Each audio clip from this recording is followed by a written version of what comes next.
Alors, ce complexe mondial de censure, c'est ce qu'ils appellent donc aux États-Unis les CTIL Files. Je vais vous dire d'où vient cet acronyme CTIL. Ça dépasse, disent les auteurs eux-mêmes, les Twitter et Facebook Files dont on a parlé sur cette chaîne. Et c'est essentiel car on ne combat que ce qu'on connaît, ce qu'on comprend bien évidemment. Et c'est essentiel parce que ça commence à être devant le Congrès américain dès ce 30 novembre en commission d'enquête. Alors, les révélations. D'abord, elles sont faites via X Twitter. À partir du 28 novembre, ça a commencé, c'est en cours. C'est par la même équipe, sous la supervision d'Elon Musk, que les Twitter et Facebook Files, les dossiers Twitter. Ça a été mis en avant par Elon Musk directement. Les premières salves de révélations sont venues d'un journaliste, écrivain, qui avait déjà travaillé sur les Twitter Files, Michael Schellenberger. Et Elon Musk leur a donné la visibilité nécessaire en retweetant tout ça et en ajoutant comme commentaire « c'est énorme » pour l'exclamation. Alors, je vais d'abord vous lire en détail le résumé du sujet pour qu'on sache de quoi on parle. Et vous allez voir, je vais ensuite rentrer dans le de plus en plus concret. Sachez que ce que je vais vous lire maintenant a déjà été vu plus de 30 millions de fois, rien que sur Twitter, en quelques heures. Alors, j'y vais. C'est évidemment traduit. Les entrepreneurs militaires américains et britanniques, ça a commencé là, ont créé un plan radical de censure mondiale en 2018. Selon de nouveaux documents pour éviter une redite du traumatisme pour l'oligarchie mondiale que fut 2016, c'est-à-dire à la fois le Brexit et l'élection de Trump. Deux événements traumatisants pour l'oligarchie, pour l'État profond en 2016, l'élection de Trump aux États-Unis et le Brexit au Royaume-Uni. Un lanceur d'alerte, je reprends la lecture, un lanceur d'alerte a présenté une nouvelle mine explosive de documents rivalisant ou dépassant les fichiers Twitter et Facebook en termes d'ampleur et d'importance. Ces fichiers décrivent les activités d'un groupe anti-désinformation, entre guillemets, nommé le Cyber Threat Intelligence League, donc la Ligue de renseignement contre la menace cyber, la CTIL, on dira CTIL, qui a officiellement débuté comme un projet bénévole de scientifiques et de vétérans de la défense et du renseignement, mais dont les tactiques au fil du temps semblent avoir été absorbées par de multiples activités officielles, y compris celles du gouvernement américain. Je lis toujours. Un autre lanceur d'alerte explique que même si de telles activités à l'étranger sont généralement menées par la CIA, la NSA et le ministère de la Défense américain, les efforts de censure contre les Américains doivent être menés en faisant appel à des partenaires privés. Et ça, c'est ce qui leur semble extrêmement important parce que le gouvernement n'a pas d'autorité légale. C'est pour ça que vous allez avoir une imbrication, une hybridation entre des acteurs purement publics et gouvernementaux, y compris du domaine du renseignement et de la défense, et des partenaires privés, notamment pour des raisons de droit. Le lanceur d'alerte affirme qu'une dirigeante de la CTIL, une ancienne analyste du renseignement britannique, était dans la pièce à la Maison-Blanche en 2017, sous Obama, lorsqu'elle a reçu l'instruction de créer un projet de contre-désinformation pour éviter une répétition de 2016. Donc je vous ai dit Trump et Brexit. C'est le complexe industriel de censure, un réseau de plus de 100 agences gouvernementales et ONG qui travaillent ensemble pour inciter à la censure sur les plateformes de réseaux sociaux et diffuser de la propagande contre des individus jugés problématiques, des sujets et des récits entiers.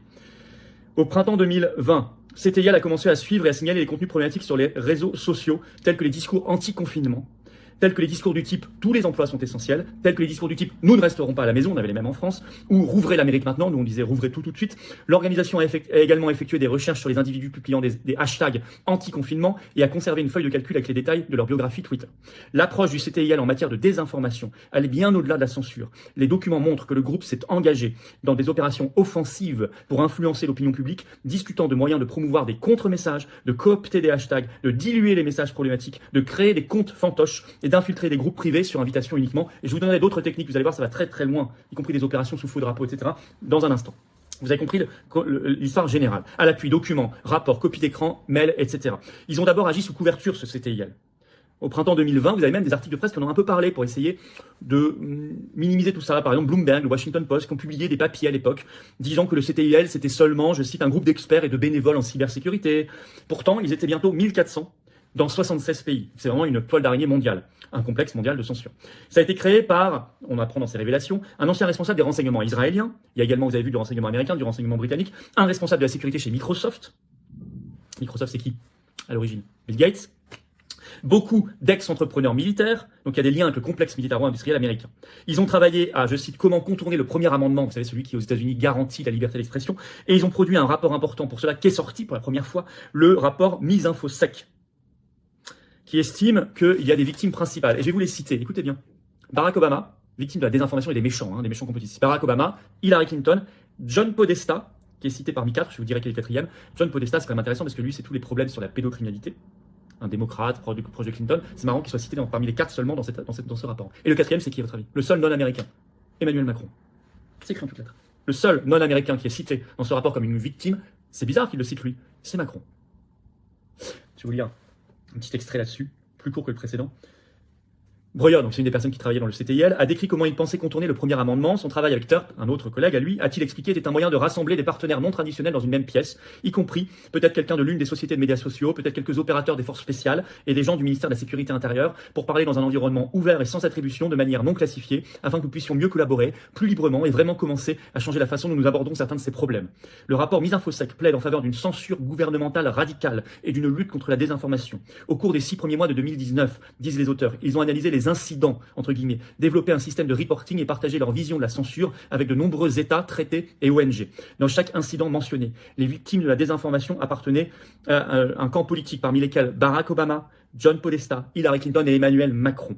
Le rapport était ouvert sur le fait que sa contre-désinformation était motivée par le double tremblement de terre politique de 2016, le Brexit et l'élection de Trump. On y revient toujours. Hein. C'est une obsession chez eux. Ils ont été traumatisés par ça. Hein. Traumatisés. Je cite toujours, ce rapport Misinfosec déplore que les gouvernements et les grands médias n'aient plus le contrôle total de l'information. C'est écrit en toutes lettres. Il déplore que gouvernements et grands médias n'aient plus le contrôle total de l'information. Je cite toujours, les auteurs ont préconisé l'implication de la police, de l'armée et des services de renseignement dans la censure, avec une mise en œuvre immédiate. Il faut, disent-ils, vacciner de manière préventive une population vulnérable contre certains messages. Leur aveu, la plupart des informations erronées sont en réalité vraies, c'est écrit en toutes lettres, mais placées dans un mauvais contexte. Et ça, ils l'écrivent en 2019, avant même le Covid. Ils disent en fait, la plupart des informations erronées sont en réalité vraies, mais placées dans un mauvais contexte. Ils comparent avec ce que fait la Chine, ils disent qu'il faut faire la même chose, mais qu'il faut le vendre, entre guillemets, différemment aux Américains et aux Occidentaux. Il faut faire comme la Chine, mais il faut le vendre différemment, sinon ça ne marchera pas. Je vais vous lire le dernier extrait que je vous lis, plus court encore. Breuer, donc un des types du CTIL, s'exprimait librement, déclarant ouvertement que le contrôle de l'information et du récit qu'il avait en tête était comparable à celui mis en œuvre par le gouvernement chinois, mais rendu plus acceptable pour les Américains.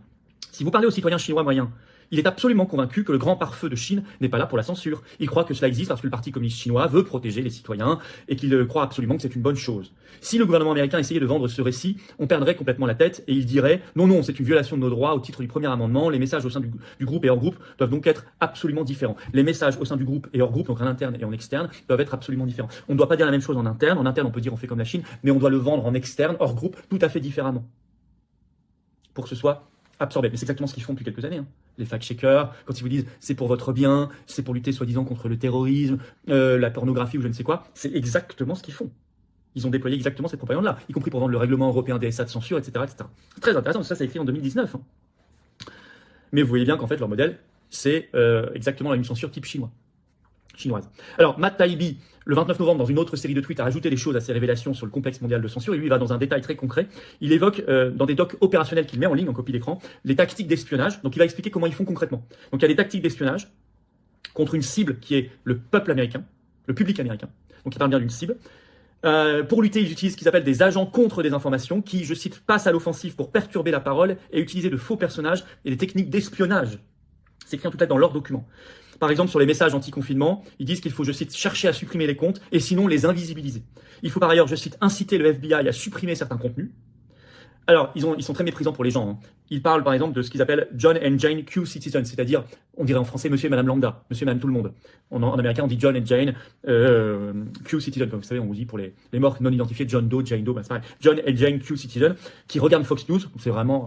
et ils écrivent dans ce rapport, concernant ces gens-là, l'américain moyen qui regarde Fox News, ces gens ne sont pas des gens capables, nous devons les aider. Vous voyez la dimension de mépris social, de caste qu'il y a là-dedans. Alors, il parle également, de manière très opérationnelle, d'opérations sous faux drapeaux qui sont recommandées. Il donne des exemples. Par exemple, fait par la Turquie, etc. C'est intéressant, je ne dis pas tout ici. Il parle d'utilisation de l'intelligence artificielle, de faux sites, d'infiltration, tout ça sont des citations. Et la construction et l'utilisation de bots. Donc c'est drôle quand on a dit il y a les bots russes et tout, c'est eux qui en fait l'assument de le faire. C'est un arsenal. C'est un arsenal de guerre. Ils nous font la guerre. C'est ça qui met en lumière en réalité ces révélations sur le complexe mondial de censure. Alors ils disent on est la cible. Alors en France aussi, je vous dis que Macron était cité. En France, bien sûr, qu'il y a aussi cette imbrication publique-privée. Public, nous en plus, c'est le gouvernement, mais c'est en plus l'Union européenne. La strate supranationale, insupportable. Mais c'est imbriqué du privé. À quoi servait le fonds Marianne? À ça. C'est un lien entre du public et du privé, le fonds Marianne. Des subventions publiques vers des acteurs privés, associatifs essentiellement, qui ont pour but de faire quoi? Participer à ce projet.